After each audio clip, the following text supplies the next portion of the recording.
จะไปน้ำรับ ตอนนี้เขาจะได้เอาอาสาเขาแบบเครื่องไปมอบให้ยังประชาชนเนาะมันนักหัวนะ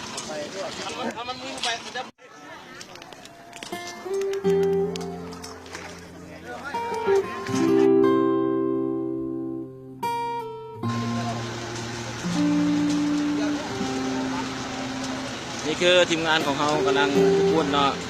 เมื่อนี่ไม่ใช่เรือเขาเรือใหญ่ลำเดียวเลยกลายนั้นเป็นเพียงเรือน้อย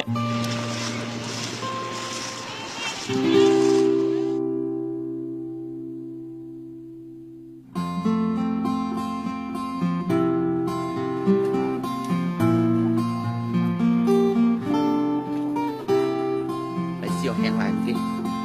เพื่อเขามาต่ำต้นไม้ก็เลยว่าได้อาศัยเอาต้นไม้นี่เป็นจุดหยุดเรือเดี๋ยวเรือน้อยเพื่อนน่ะ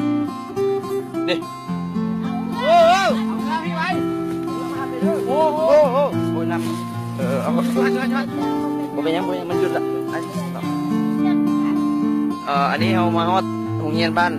ธานามื้อนี้เขาจะเอาเป้าหมายเอาบ้านนี้เนาะประชาชนเพิ่นก็จะอยู่ซึ่งเรือนที่ว่าเป็นเรือน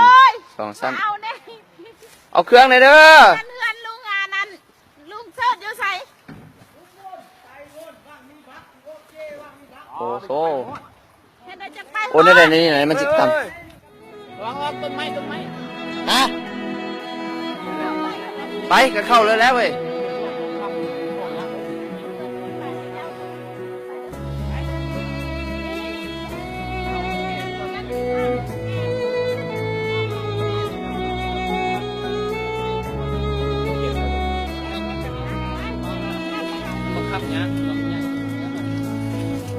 ไปเลยดิ้นเลยรัดเครื่องเชือกติดไทยเงือตอนนี้เขาไทยเงือเพื่อเขาลงรถมือปีกเลย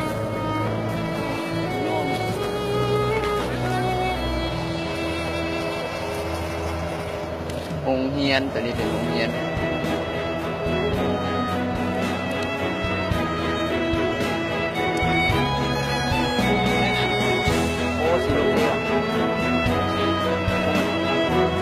กูเป็นยังไงก็ออกข้างเดียวแล้วเดี๋ยว